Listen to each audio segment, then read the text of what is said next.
أعوذ بالله من الشيطان الرجيم بسم الله الرحمن الرحيم وصلى الله على سيدنا محمد وعلى آله وصحبه حق قدره ومقداره العظيم. abubuwan da suke jawo aljani ko shedan ko asiri ko tsafi ya shiga jikin mutum kai tsaye.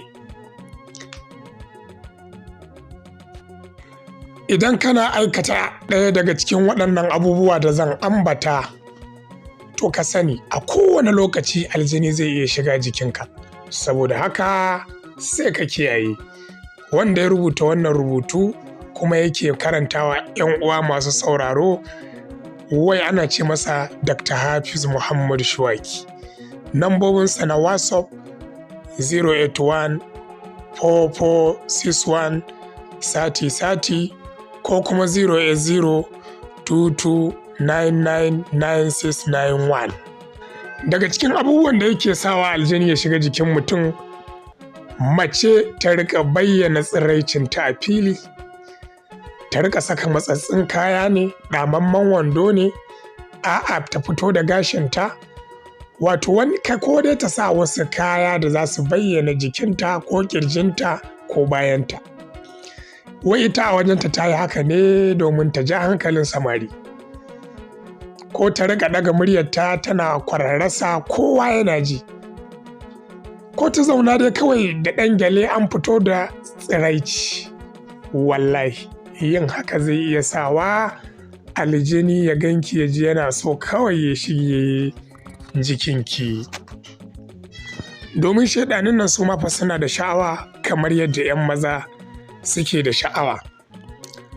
Saboda haka ku kiyaye. Daga cikin abin da ke sawa aljani ko shaidani ko sihiri ya shiga jikin mace ko namiji, akwai mutum ya zama mai yin wasa da sallah, ko kuma ya rika yin wasa da yin addu'a. Ba zai addu'a ba, shi ba ruwansa da addu'a, kawai ɗan boko ne. Duk wanda ya zama yana ɗaya daga cikin wannan wasa da sallah ko rashin yin addu'a, to kowane lokaci shaidan zai iya samun damar shiga jikinsa. Na uku, mutum ya cire kayansa ba tare da ya yi addu'a ba. Cire kaya ba tare da an yi addu'a ba hatsari ne babba.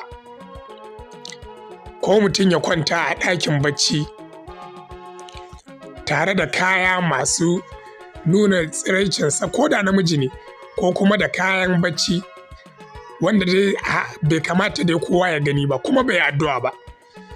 Ko mace ta rika kallon tsiraicinta da kanta, wannan abun babban hatsari ne. Tana mamakin yanda take da kyau ba tare da ta yi addu'a ba.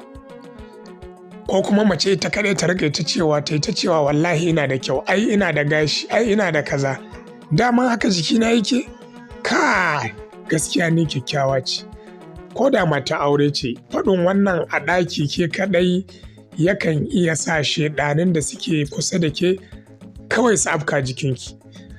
Ba mu hana ki yabi kanki ba in kina da kyau, amma ki tabbatar kin yi addu'a kafin ki nuna tsiraicinki, ko da ga ke kanki ne. Masu kallo da sauraro ku dakace mu, za mu koma insha Allah.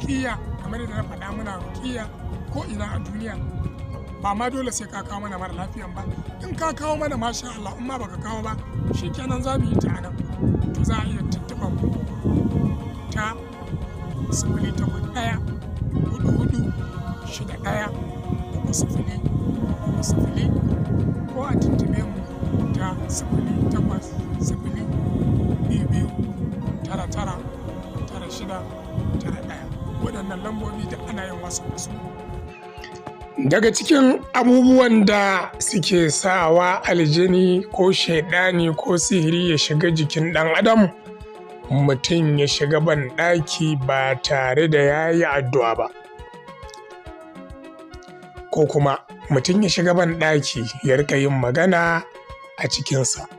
Yin hakan yana kawo shigar aljani jikin ɗan adam. Ya kamata a kula in an shiga banɗaki kar a yi magana. Sannan akwai ladubban shiga banɗaki wanda mun faɗe shi a wasu shirye-shiryenmu.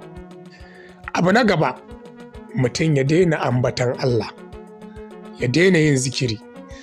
Duk mutumin da ya daina yin zikiri to ya sani shaidan zai iya shiga jikinsa kai tsaye, saboda Allah yana faɗa a Alƙur'ani, wa man ya'shu an zikirin rahmani, wanda duk ya rayu ba tare da yana yin ambatan Allah ba, nuqayyidu lahu shaytanan, za mu haɗa shi wato da shaidan fawwalahu qarinun, ya zama wato shine qarininsa, abokinsa.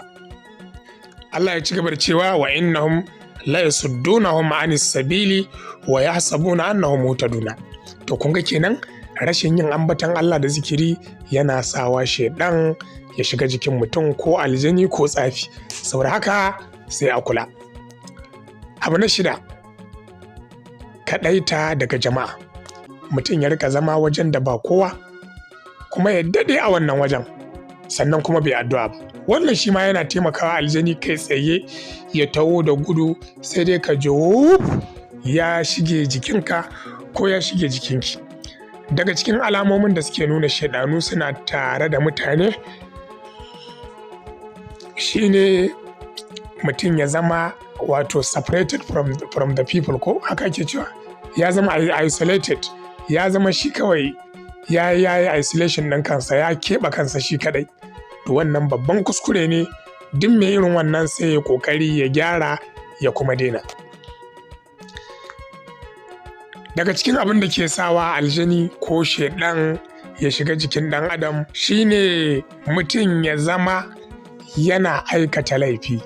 Bawa ya nisanci ubangijinsa, ya ta aikata laifuka, da abin da ya ga dama shi zai aikata.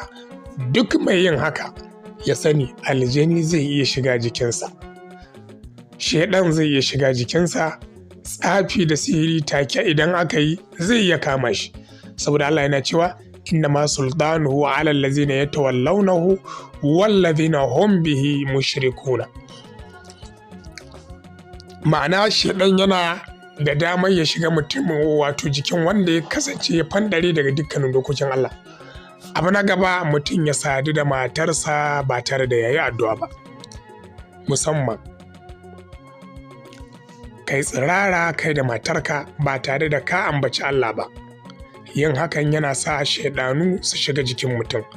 Kun ga kenan duk lokacin da bawa ya zo wajen iyalinsa yana da kyau ka nisanci surutai da wasu abubuwa. Ka ce Allahumma jannibna shaitan wa jannibi shaitana ma razaqtana. Addu'ar da ake so bawa ya karanta kenan yayin da ya zo wajen iyalinsa. In baka yi haka ba, shaidan zai iya shiga jikinka. Wasu tun anan lokacin fara mu'amala aure, aljanu suke kama 'ya'yan da za a haifa, sannan su yi ta haddasa faɗa tsakanin ma'auratan. Dalili, ai baka yi addu'a ba. Ga addu'ar cin da na faɗa, manzo Allah sallama yana cewa law anna ahadakum, da ɗaya daga cikinku idan arada an yati alahu, zai yi nufaci zai je matarsa, ya ce bismillahi Allahumma jannibna shaitan wa jannibi shaitana ma razaqtana. Allah ka nisantar da shaitan daga gare mu da kuma abin da za ka azurta mu da shi. Fa innahu yanqudira bainahuma waladun fi dalika lam yaturruhu shaitanu abadan. Da za a samu ɗa a wannan saduwar, shaitan ba zai taɓa cutar da shi ba. Ma'ana mutumin da ya addu'a wannan lokacin da zai sadu da iyalinsa, in Allah ya kaddara za a samu ciki a wannan kwanciyar, shaidan ba zai iya cutar da yaron. Wannan haka yake, shaidan ba zai cutar da shi ba. A nan zan tsaya, sai mu haɗa a rubutu na gaba insha Allah.